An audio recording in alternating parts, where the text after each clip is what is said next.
Une défaite malgré sa douleur, il faut l'accepter. Le grand classico s'est joué hier soir entre le FC Barcelone et le Real Madrid. Résultat final, 3-2 après prolongation bien sûr pour le FC Barcelone. Les tops et les flops de cette rencontre, qu'est-ce qui a été plus intéressant dans ce match? On va revenir là-dessus.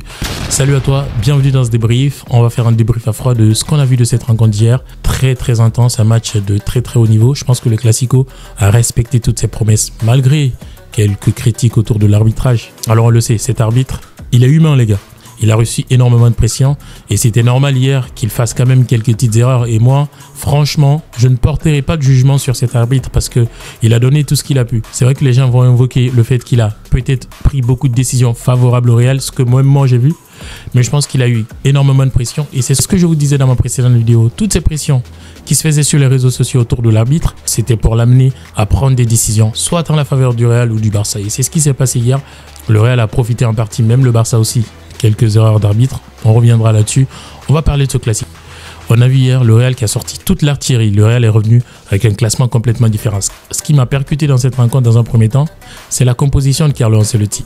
Il a commencé avec un milieu complètement différent. On va dire un milieu qu'on n'a pas l'habitude de voir dans des si gros matchs. Un milieu qui avait du mal à se réunir pour cause de blessure. On le sait très bien, Ceballos, il vient de blessure.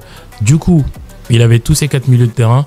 Quasiment, il les a tous mis dans le match. Il a sorti toutes ses forces. Ceballos, Tchouaméni, Valverde et Bellingham. Sauf que le problème, c'est 4 joueurs qui ont quasiment le même profil. Du coup, au niveau de la course, ils vont avoir énormément de soucis. Alors que tu joues contre une équipe du Barça qui a des joueurs qui ont une silhouette ou une morphologie un peu plus fine, ça va être compliqué de les avoir sur de la course. Et c'est ce qui a été un peu les premières difficultés d'Real dans la première mi-temps. On a vu également du côté du Barça un milieu composé de joueurs quand même hyper puissants. La présence de Pedri, la présence de Olmo et la présence de De Jong était très percutant. La présence de ces cartes a permis au Barça de contrôler le milieu de terrain en première mi-temps. Et du côté du Real également, on a vu une défense qui a commencé avec Mendy. On se pose toujours la question pourquoi Carlo a commencé avec Mendy. Parce qu'il revenait de blessure. Il n'avait pas sa place de titulaire hier. Et la réalité nous a donné raison. Il l'a sorti tout de suite. Vasquez, on sait ses difficultés.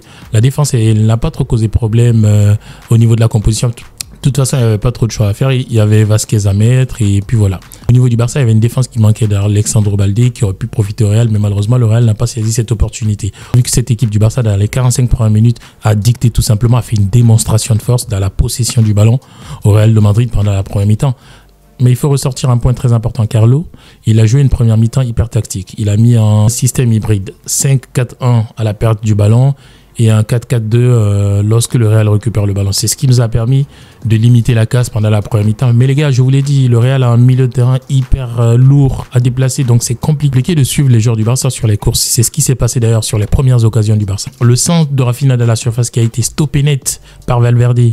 Une action qui a créé beaucoup de critiques sur les réseaux. Il y avait pénalty, il n'y avait pas pénalty. Mais sur cette action, moi, ce que j'ai pensé tout simplement, c'est que Valverde, il était en train de chuter. Et on le sait. Un joueur qui s'appuie sur sa main ne peut pas être sanctionné là-dessus parce que c'est son seul point d'appui. Et je pense que c'est ce qui a été pris en compte par l'arbitre. Sur cette action, il n'y a pas énormément de choses à dire.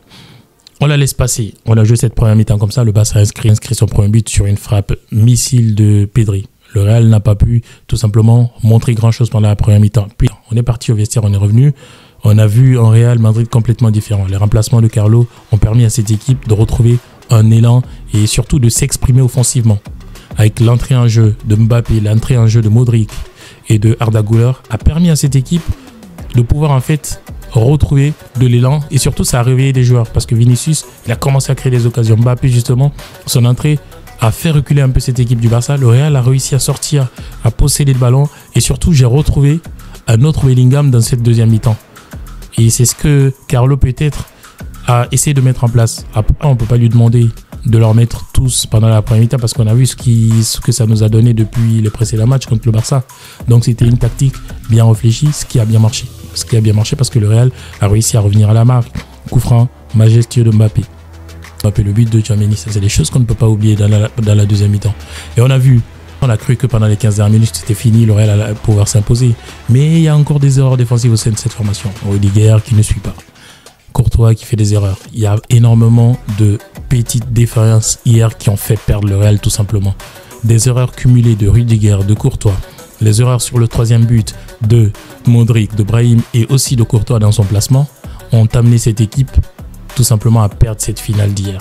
Cette finale a été perdue sur ces points. Quelles sont les leçons qu'on peut en tirer?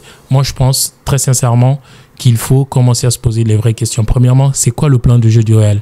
Le Real hier, vous-même vous le savez, on se posait les questions à quel moment cette équipe va pouvoir revenir. Est-ce que les individualités vont cette fois briller ou cette équipe a peut-être un jeu élaboré, un plan de jeu qui peut lui permettre de revenir à la marque? C'était les questions qu'on pouvait se poser. Et hier, on avait du mal à voir ça justement. Comme je l'ai dit dans ma courte vidéo, les buts qui sont arrivés. Coup franc de Mbappé, coup de tête de Tchouaméni. Dans le jeu de Sap, on ne voit pas ce Real. Et c'est la différence avec le Barça. Un style de jeu bien clair. Une vision bien orientée. Le Barça, il tend à l'usure. Ils vont continuer justement à élaborer, à faire circuler le ballon, à te mettre de la pression et à aller chercher justement cette difficulté au niveau de ta défense. Et le Real, il y a des individualités qui sont très très puissantes. Mais comment ils les utilisent? Ça va être le deuxième point justement, la deuxième leçon qu'il faut tirer de cette rencontre. Les individualités ne sont pas mises au service du collectif. C'est ça le souci. Quand on voit la connexion qui a commencé à un moment donné, a bien marché entre Vinicius et Mbappé. Mais au fur et à mesure de la rencontre, tu as Vinicius qui a envie de s'illustrer tout seul. Et ça, je me pose des questions là-dessus. C'est d'ailleurs pourquoi il n'a pas fini le match. Parce qu'il a envie de prendre le match à son compte tout seul. Ça ne marche pas comme ça. Lamine Yamal, quand il sait qu'à un moment donné, il était bloqué sur le côté, il procédait par des passes. C'est le petit qui nous a le plus mis en danger hier. Ça, c'est une chose qu'on ne peut pas occulter. C'est comme le nez au milieu de la figure. Lamine, c'est le joueur qui était le plus compliqué à gérer hier. Alors que Vinicius, c'était facile, on savait où il allait. Lamine, il a varié son jeu. Vinicius, il faut qu'il varie aussi. Il faut que des fois il libère, il faut que des fois il tire. Mais quand il tire, où ça va? On ne sait pas. On ne sait pas. On ne sait pas du tout. Et ça, c'est inquiétant. Ça, c'est les choses que moi j'ai remarquées. La connexion, les individualités du Real ne sont pas mises au service du collectif. Mbappé a essayé d'ailleurs. J'ai très très bien aimé son attitude dans la détermination, dans l'engagement, dans sa façon justement à aller chercher son agressivité. Il a augmenté de niveau dans son agressivité. Peut-être que le fait de commencer sur le banc lui a permis d'observer le jeu et de se dire que dès que je rentre, il faut que je transforme des choses dans cette équipe. Et hier, quand il est entré, il a véritablement changé quelque chose. Dans son agressivité, il a montré quelque chose.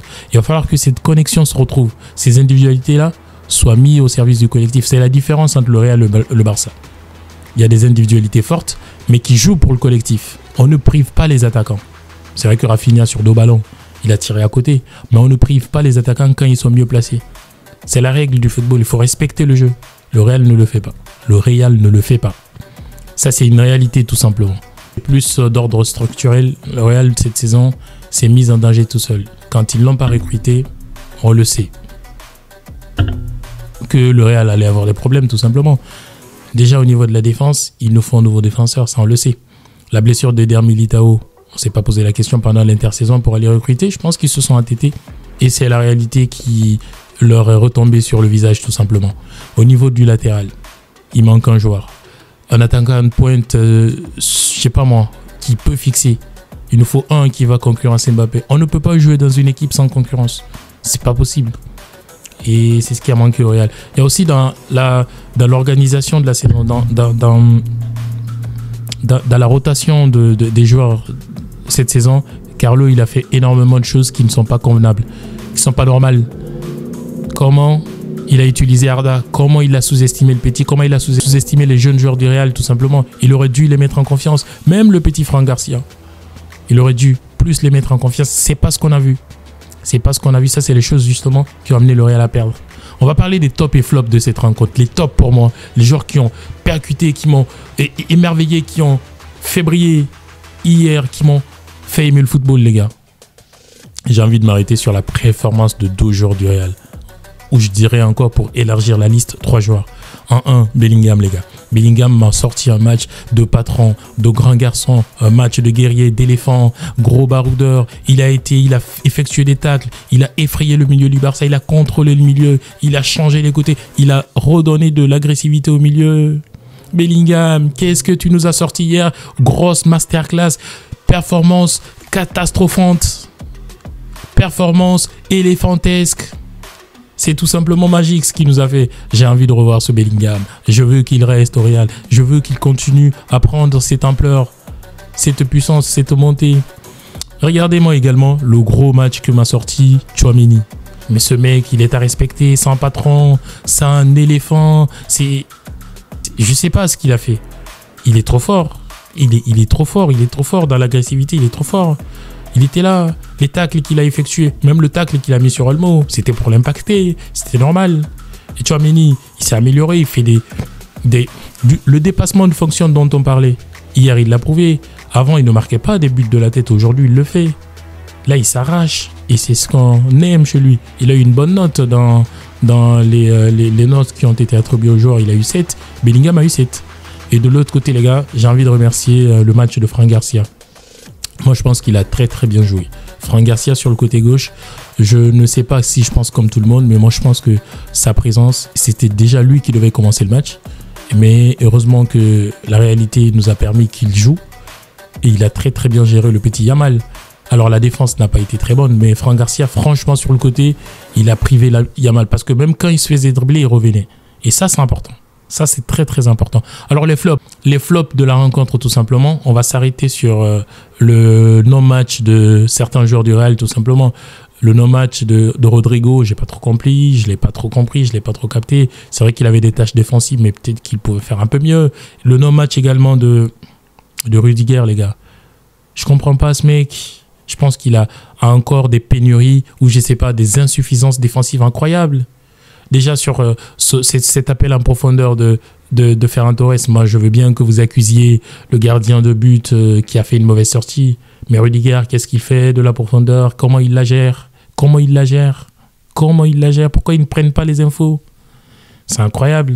Alors nous, on peut les voir à la télé et tout, comment ils arrivent et tout. Mais l'accélération de Rudiger, elle va où? Le football de ce niveau, c'est pas possible. En plus, son comportement de fin de match, c'est pas possible. Bref, on va s'arrêter là. On va pas trop s'élargir. Les tops et les flops, ils sont là du Real. Peut-être les tops du Barça. On va mettre l'accent sur Lamine Yamal, tout simplement. Sur Koundé également, qui a permis à l'équipe de s'imposer hier. Pedri qui a fait un gros match. Voilà tout ce que j'avais à dire par rapport à cette rencontre. Il y a encore énormément de choses à dire, mais on va pas s'arrêter. On va pas s'étendre là-dessus. On va s'arrêter là. On se retrouve très prochainement pour de prochaines analyses. Si tu as aimé cette vidéo, like et abonne-toi. Ciao.